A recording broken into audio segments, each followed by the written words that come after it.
नमस्कार। स्वागत है आपका न्यूज लॉन्चर पर। मैं हूं अशोक वानखड़े, लेकर आया हूं आपका अपना कार्यक्रम द डायरेक्ट हिट। एक खबर न्यायपालिका से आई, लेकिन ये हिट न्यायपालिका के लोगों को ही करने जा रही है। पूजा स्थल विशेष प्रावधान अधिनियम 1991 को चुनौती देने वाली याचिका की सुनवाई के लिए सर्वोच्च न्यायालय ने एक विशेष पीठ का गठन किया है। इस विशेष बेंच की अध्यक्षता भारत के मुख्य न्यायाधीश chief justice of supreme court Sanjeev Khanna करेंगे। इसमें दो अन्य जज भी होंगे, न्यायाधीश भी होंगे, जो जस्टिस पी.वी. संजय कुमार और जस्टिस के.वी. विश्वनाथन। और इस मामले की सुनवाई 12 दिसंबर की दोपहर 3:30 पे होगी। ज्ञानव्यापी मस्जिद का मामला जब सर्वोच्च न्यायालय में आया और तात्कालीन सीजेआई डी.वाई. चंद्रचूड़ ने जब ज्ञानव्यापी सर्वे को जायज ठहराते हुए ये अधिनियम पूजा स्थल विशेष प्रावधान अधिनियम 1991 को जो दुर्लक्षित किया, उसको लेके तब तमाम बातें ये हो रही थी कि इन्होंने एक ऐसे भानुमति का पिटारा खोला है कि फिर अब हर गांव में, हर मस्जिद में मंदिर ढूंढा जाएगा। और वो फिर आग ऐसी पकड़ ली कि मोहन भागवत जी को यह बोलना पड़ा कि राम मंदिर ठीक है, लेकिन हर मस्जिद में शिवलिंग में ना ढूंढे। लेकिन फिर जब अंधभक्तों की आंधी चली तो फिर संघ चालक की भी कौन सुनता है। और लगातार खबरें आ रही है कि अजमेर के दरगाह से लेके छोटे छोटे गांव के मस्जिदों में मंदिर ढूंढना शुरू हो गया है। कई लोअर कोर्ट ने, हाई कोर्ट ने अपने अपने लेवल पर डिसीजन लिए। अब उसको लेके कई याचिकाएं सर्वोच्च न्यायालय में आई। अब 12 दिसंबर को दोपहर 3:30 पर इन याचिकाओं की सुनवाई इस नए बेंच में होगी। याचिका में यह कहा गया है कि प्राचीन मस्जिदों के नीचे मंदिर तलाशने के लिए हिंदू पक्ष देश भर में याचिकाएं दायर कर सर्वे करवा रहे हैं। ऐसे मुकदमे चिंताजनक है। हालांकि इस कानून को लेकर 5 याचिकाएं दायर पहले ही की गई थी, जिनमें सबसे पहली जो याचिका दायर हुई वो 2020 की है, जिसमें 1991 के अधिनियम को चुनौती दी गई थी, जिसमें तत्कालीन कांग्रेस सरकार ने 15 अगस्त 1947 को पूजा स्थलों के धार्मिक चरित्र को बनाए रखने के लिए 11 जुलाई 1991 में ये कानून पेश किया था। कानून भी नए मुकदमे या कानूनी कार्रवाई शुरू करने पर रोक लगाता है। हालांकि राम जन्मभूमि बाबरी मस्जिद स्वामित्व विवाद को इससे दूर रखा गया था, इस कानून से दूर रखा गया था।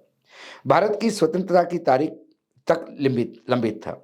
उस समय यही कहा गया था कि अयोध्या के मामले के बाद अब किसी भी अन्य धार्मिक स्थल को लेकर कोई सुनवाई नहीं होगी और पूजा अधिनियम 1991 लागू रहेगी। यानी 15 अगस्त 1947 के से जिस धार्मिक स्थल की जो भी स्थिति है वही बनी रहेगी। केंद्र सरकार के अब इसी के बीच में मोदी की सरकार भी आ गई।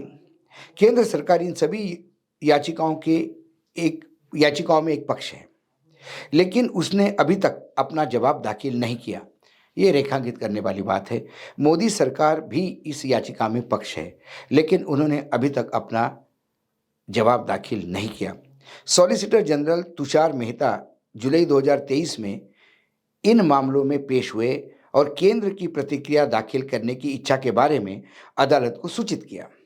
जवाब दाखिल करने के लिए 31 अक्टूबर 2023 तक का समय दिया गया था, लेकिन इसे अभी तक दाखिल नहीं किया गया।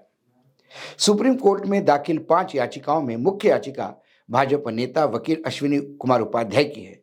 उन्होंने आरोप लगाया कि 1991 में का कानून अनुच्छेद 25 धर्म का पालन करने या प्रचार करने का अधिकार और अनुच्छेद 26 धार्मिक मामलों के प्रबंधन का अधिकार का उल्लंघन करता है। धार्मिक समुदायों को उनके पूजा स्थल को बहाल करने के लिए अदालतों से संपर्क करने से रोकना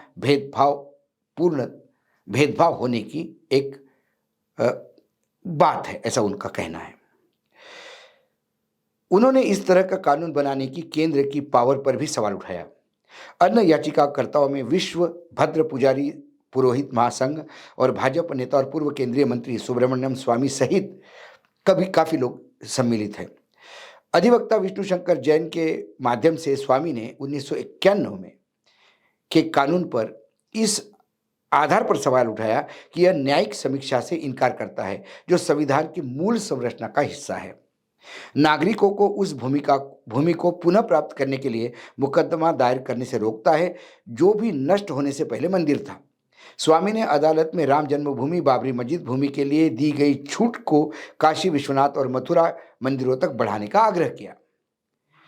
काशीराज परिवार की कुमारी कृष्णा प्रिया द्वारा भी एक आवेदन दायर किया गया है जिसमें दावा किया गया है कि 1991 में का कानून भेदभावपूर्ण है क्योंकि यह राम जन्मभूमि को छूट देता है लेकिन काशी मंदिर को नहीं। मथुरा ईदगाह कृष्ण जन्मभूमि स्थल के बगल में ही है जहां माना जाता है कि भगवान श्री कृष्ण का जन्म हुआ, जबकि ज्ञानवापी मामले में मुकदमा दावा करता है कि मस्जिद काशी विश्वनाथ मंदिर का हिस्सा है। इसी बीच मुस्लिम पक्ष ने भी 1991 के कानून को लागू करने के लिए सुप्रीम अदालत का दरवाजा खटखटाया है और मंगलवार को सुनवाई के लिए मामलों के वर्तमान याचिकाओं का हिस्सा है। इसमें जमीयते उलेमाए हिंद की एक याचिका और all India Muslim personal law board द्वारा दायर किया आवेदन भी शामिल है। पिछले महीने ज्ञानव्यापी मस्जिद समिति ने कार्यवाही में हस्तक्षेप करने के लिए एक आवेदन दायर किया था। इसकी अर्जी पर अभी भी सुनवाई होना बाकी है। अब मुस्लिम पूजा स्थलों को मामूली विवाद और मुकदमों का विषय बनाया जा रहा है। आरोप जो 1991 के अधिनियम के तहत स्पष्ट रूप से वर्जित है। नवंबर 2019 में अयोध्या मुकदमे का फैसला करते हुए शीर्ष अदालतों के 5 जजों की पीठ ने कहा था, पूजा स्थल अधिनियम भारतीय संविधान के तहत धर्मनिरपेक्षता के प्रति हमारी प्रतिबद्धता को लागू करने के लिए एक दायित्व है। इसलिए कानून का एक विधायी उपकरण है जो भारतीय राजनीति के धर्मनिरपेक्ष विशेषताओं की रक्षा के लिए बनाया गया है, जो संविधान की बुनियादी विशेषताओं में से एक है। मतलब राम जन्मभूमि के जो विवाद के समय जो निर्णय दिया गया था 5 जजों के बेंच में, उसने 1991 में बनाए हुए पूजा स्थल अधिनियम को संवैधानिक और जरूरी बताया था। मुस्लिम पक्ष ने मथुरा में शाही ईदगाह मस्जिद और वाराणसी में ज्ञानवापी मस्जिद के खिलाफ लंबित मुकदमे को खारिज करने के फैसले के इस हिस्सों के भरोसा किया है। हाल ही में मध्य प्रदेश में भोजशाला मस्जिद, संबल उत्तर प्रदेश में शाही जामा मस्जिद, हाल ही में विश्व प्रसिद्ध दरगाह अजमेर का दरगाह के खिलाफ ट्रायल कोर्ट में मुकदमे विचाराधीन किए गए हैं। अब इस पूरे इसमें देखना यह है कि कानून समय समय पर सर्वोच्च न्यायालय ने क्या कहा। अब यदि आप देखेंगे तो अभी 6 दिसंबर को हाल ही में सुप्रीम कोर्ट के पूर्व रिटायर्ड जज रोहिंटन एफ नरीमन ने मुस्लिम मस्जिद और दरगाह के खिलाफ ऐसे मामलों की बढ़ती संख्या को सांप्रदायिक सद्भावना के लिए संभावित खतरा बताया था। धर्मनिरपेक्षता और भारतीय संविधान विषय पर पूर्व मुख्य न्यायाधीश सर्वोच्च न्यायालय के एएम अहमदी के सम्मान में वे अपने स्मारक व्याख्यान में पूर्व जज ने देश में लंबित कई मुकदमे को पूरे देश में घूम रहे हाइड्रा हेड के रूप में संदर्भित किया था। और जज साहब ने कहा कि 5 पेज 1991 के अधिनियम से निपटने वाले अयोध्या शीर्षक सूट मामले में संविधान पीठ इन मुकदमों को खारिज करने के लिए पर्याप्त है, जो बात मुस्लिम पर्सनल लॉ बोर्ड भी कह रहा है। प्लेस ऑफ वर्शिप एक्ट को लेकर सुप्रीम कोर्ट में चल रही सुनवाई के दौरान वकील विष्णु शंकर जैन ने प्लेस ऑफ वर्शिप एक्ट 1991 को संवैधानिक वैधता को चुनौती दी थी। उन्होंने इस कानून के खिलाफ अपनी आपत्ति जताते हुए कहा, हमने प्लेस ऑफ वर्शिप एक्ट 1991 की संभावित संवैधानिक वैधता को चुनौती दी है। हम यह कहते हैं कि यदि जामिया उलामे हिंद की ओर से इस एक्ट को जो व्याख्या दी गई है कि राम मंदिर के अलावा किसी भी अन्य मामले में कोर्ट नहीं जा सकते, वह असंवैधानिक है। कट ऑफ डेट को लेकर वकील साहब की आपत्ति है। कुल मिलाकर ये तमाम बातें जो इस 1991 के धार्मिक पूजा स्थल एक्ट के बारे में है। ये सारी बातें फिर से रिन्यू इसलिए हुई कि चंद्रचूड़ जी ने जो आग लगाई थी, वो तब भी चंद्रचूड़ जी के उस फैसले पे काफ़ी पूर्व जजों ने, काफ़ी न्यायविधि ने लगातार सवाल उठाए थे। अब गेंद जो है वो संजीव खन्ना जी के पाले में है। अब उन्हें ये देखना है कि क्या वो जो 5 जजों की बेंच ने राम जन्मभूमि विवाद पे निर्णय देते समय प्लेस ऑफ वर्शिप एक्ट 1991 को प्रोटेक्ट करते हुए ये निर्णय दिए थे, या फिर चंद्रचूड़ के लाइन में उन्हें आगे चलना है। कोई भी निर्णय लेने के पहले न्यायपालिका को ये देखना ज़रूर होगा कि आखिर देश की लॉ एंड ऑर्डर सिचुएशन, शांति, अलग-अलग धर्मों के बीच में टकराव टालने के लिए वो क्या कर सकती है। यदि ऐसा ही चलता रहा तो कल कोई भी आदमी, कोई भी महंत उठ के ये कहेगा कि रात को मुझे सपना आया है और ये जो बड़ा बंगला है, इस बंगले के नीचे एक शिव लिंग है और वो मुझे बार-बार सपने में बुला रहा है। तो आप जिसका चाहे उसका घर भी खुदवा सकते हैं, जिसका चाहे जिसका होटल तुड़वा सकते हैं। फिर आप कोई भी पुराना एक डॉक्यूमेंट लाके कह सकते हैं कि इस जगह जहाँ स्कूल बना है, पहले वहाँ मंदिर था। तोड़ो स्कूल और ढूँढो मूर्तियाँ। हमें ये देखना है कि हमें अलग-अलग जगह पे शिवलिंग स्थापित करके सिर्फ़ पूजा करनी है, या फिर कण-कण में भगवान बोलने वाले इस सनातनी धर्म को सही मायने में पालन करना है, जहाँ इंसान सर्वोपरि है। विकास की गाथा मंदिरों से नहीं चलती। विकास की गाथा लोगों के जीवन यापन सुधारने से चलती है।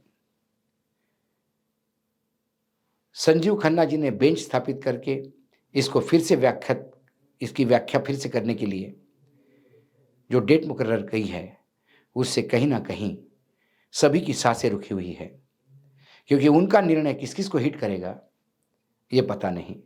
लेकिन वर्तमान में जिस टोन में, जिस तरह से इन सारी याचिकाओं से फिर से सुना जा रहा है, उससे ऐसा लगता है कि कहीं न कहीं जो गलतियाँ की है चंद्रचूड़ जी ने, उसको रेक्टिफिकेशन करने का न्यायपालिका प्रयास करेगी। ये मेरा सोच है।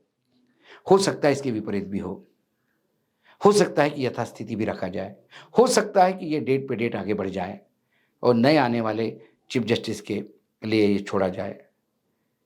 क्योंकि सरकार ने भी पिछले 3-4 साल से केंद्र सरकार को जब इस पे रिप्लाई देना था 1991 की इस एक्ट पे, तुषार मेहता जी ने टाइम मांगा, लेकिन वो अभी तक रिप्लाई नहीं दे पाए। सभी इस भानुमति के पिटारे को खुलने से रोक रहे हैं। न्यायपालिका क्या करती है, क्योंकि संविधान की कस्टोडियन न्यायपालिका है। आज डायरेक्ट हिट में इतना ही। फिर आता हूं किसी विषय के साथ। तब तक के लिए नमस्कार। देखते रहिएगा न्यूज़ लॉन्चर।